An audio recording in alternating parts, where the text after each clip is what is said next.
So here's a question I keep coming back to. If building robots with code was actually easy, what would that even look like? What does an IDE look like in a post-code era? Well, I built the answer. Let me show you all about it. So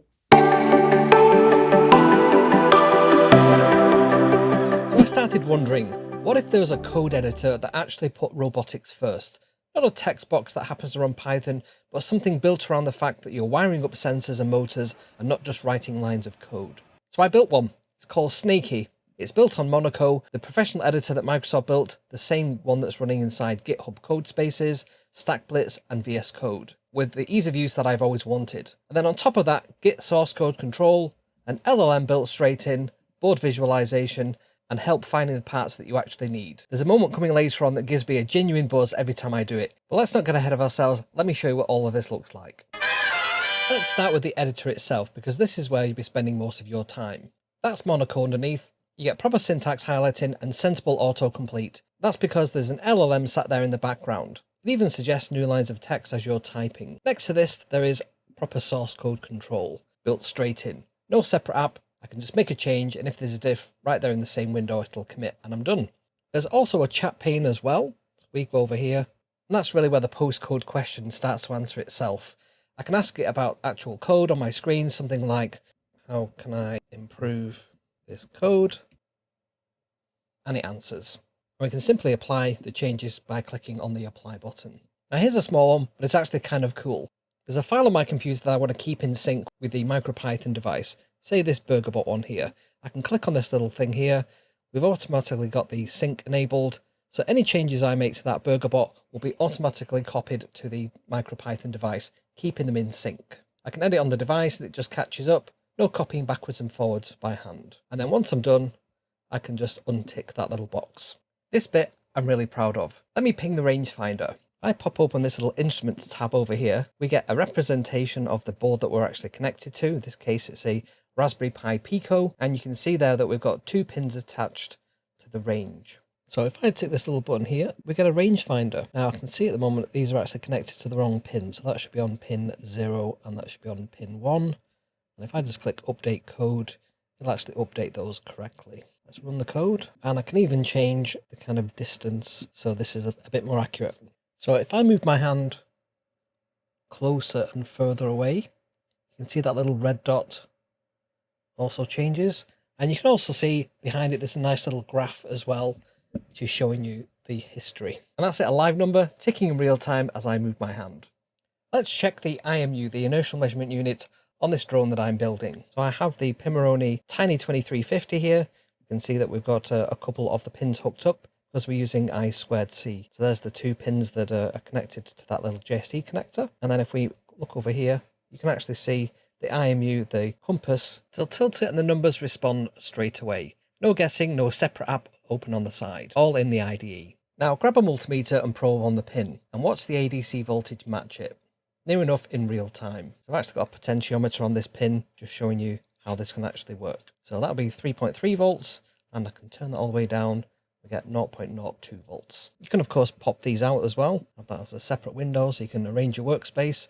You can also pop that back in there. And this is just using pin 26, which is the analog to digital converter pin. If you had other pins connected, you can of course drop them down too. Let's flip over to the board viewer. This is really cool. So this is my current project that I've got set up. I've got a potentiometer there plugged into the ADC pin. And you can see that as I hover over the board, I can see all the different pin capabilities. And if I hover over a particular pin, you can see what that pin can actually do. And I've got a library on the right hand side of all the parts that you can drag into a particular project. Every wire, every connection drawn straight from the code. We have a schematic view as well, so we want to see this as a circuit diagram. We can do that too, and it's quite interactive. We can move these things around to make it look a little bit nicer, and we can also go back to the breadboard view. And if I want to save this out as a PNG or a PDF document, I can do that as well. It's documentation that basically draws itself. We can also see a simplified view of just the board and which pins we've currently got active. You can see on there we've got a PWM on pin 0, and we've also got the ADC pin connected there as well. We also built in here an I2C detector, so you can simply just connect up the pins that you want to use and then say scan. Let's connect the board up. This one is a Tiny 2350. We click on the scan button. You can see there it's detected something. We click on that it pretty much guesses from the address that this is an IMU. So we can add that to our project and it'll add that in like so. We can now wire that up to our project, flip that over to the 2350. We can rotate this one round as well if we want. And now we can just connect the pins.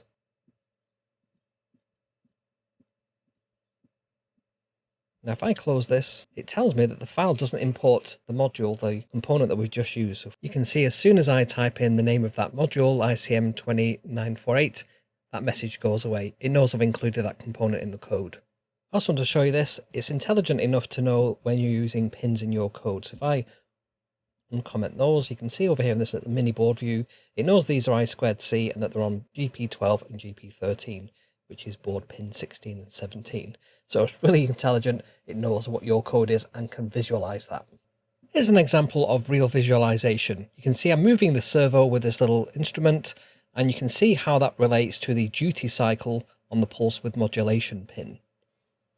So 180 degrees is 12.5% duty.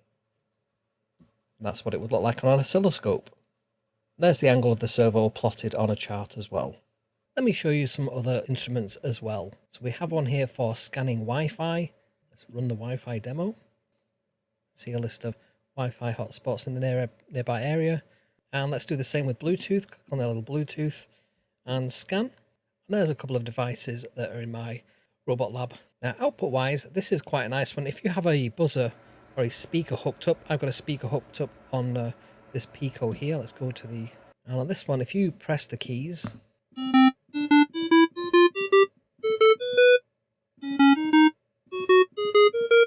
you hold down shift, you can play a little tune. You can add rests and things like that to it as well. You can even paste the code into your program. So it's pasted in that little melody that we just created there. So this is actually running on the MicroPython devices speaker.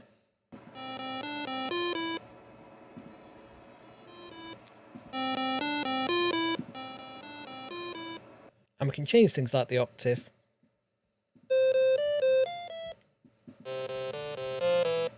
How fast it plays. Now this is obviously beta software. There's a lot of things I can do with this. I'm updating this pretty much on a daily basis. Let me know what features you'd like to see. Are there any particular MicroPython boards or any particular parts that you would like to see in the parts library? Let me know and I will include those. Adafruit recently covered this. They called it a clean, uncluttered IDE for writing MicroPython code and working with connected MicroPython devices. I've read that sentence back more times than I'd like to admit. If this is even close to what an IDE should look like in the post-code era, I want to keep building it with you. So subscribe if you want to see where this goes. If you want to help me test this, head over to snaky.org and grab a copy yourself. It runs on macOS, Windows and Linux. It is a beta version, so please be gentle. You can report bugs. If you have a bug, you can just attach a screenshot, tell me what the bug is and send it off and I'll get that. I hope you enjoyed this video and I shall see you next time. Bye for now.